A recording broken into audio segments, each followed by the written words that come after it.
Part 3. Attack by Stratagem. Sun Tzu said, "In the practical art of war, the best thing of all is to take the enemy's country whole and intact.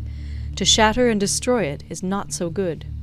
So too, it is better to recapture an army entire than to destroy it, to capture a regiment, a detachment, or a company entire than to destroy them. Hence, to fight and conquer in all your battles is not supreme excellence. Supreme excellence consists in breaking the enemy's resistance without fighting. Thus, the highest form of generalship is to balk the enemy's plans. The next best is to prevent the junction of the enemy's forces. The next in order is to attack the enemy's army in the field. And the worst policy of all is to besiege walled cities.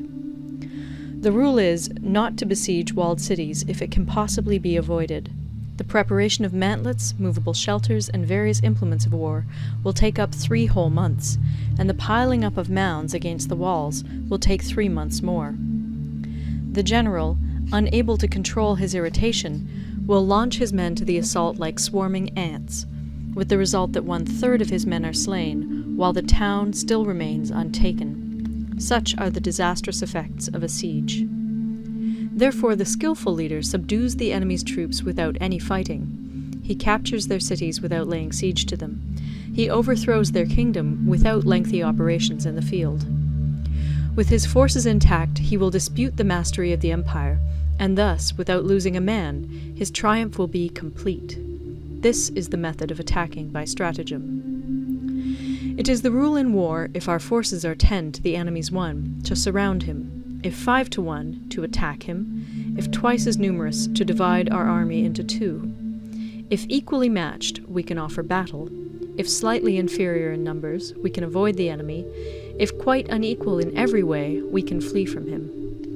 Hence, though an obstinate fight may be made by a small force, in the end it must be captured by the larger force. Now the general is the bulwark of the state. If the bulwark is complete at all points, the state will be strong. If the bulwark is defective, the state will be weak.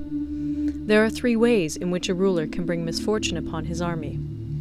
1. By commanding the army to advance or to retreat, being ignorant of the fact that it cannot obey. This is called hobbling the army.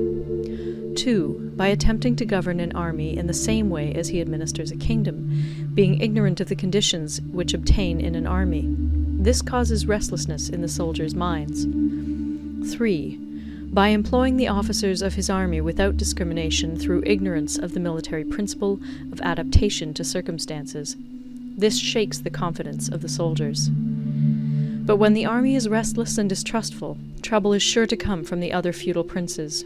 This is simply bringing anarchy into the army and flinging victory away.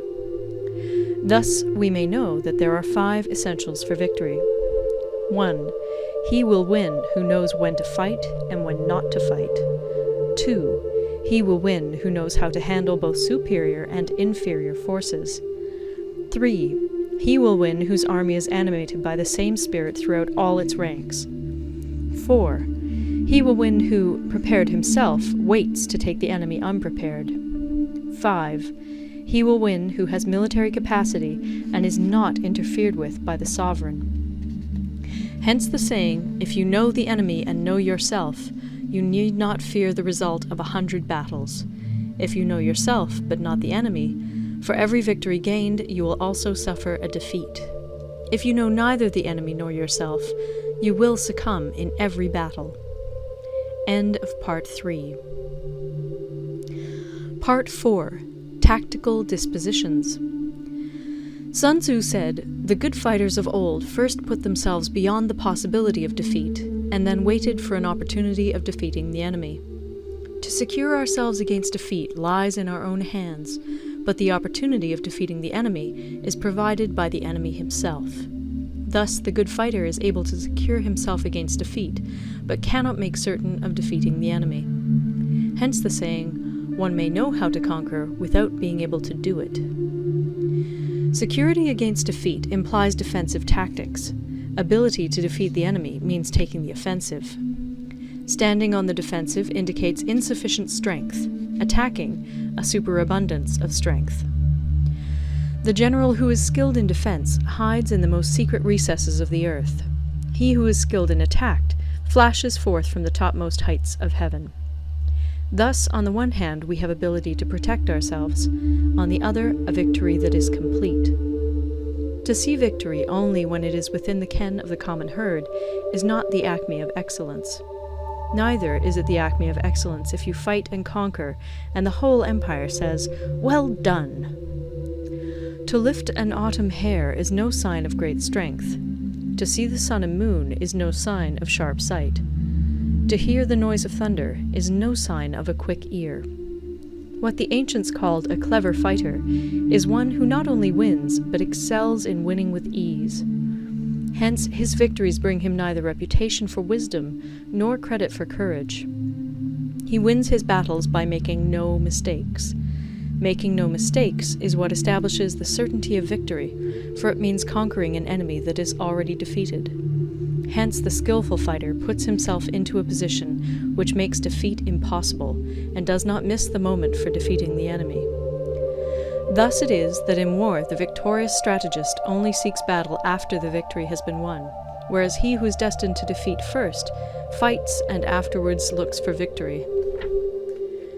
The consummate leader cultivates the moral law and strictly adheres to method and discipline. Thus it is in his power to control success. In respect of military method we have, firstly, measurement, secondly, estimation of quantity, thirdly, calculation, fourthly, balancing of chances, fifthly, victory.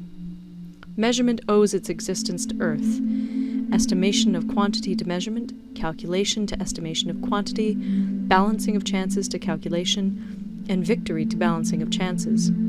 A victorious army opposed to a routed one is as a pound's weight placed in the scale against a single grain. The onrush of a conquering force is like the bursting of pent-up waters into a chasm 1,000 fathoms deep. End of Part 4.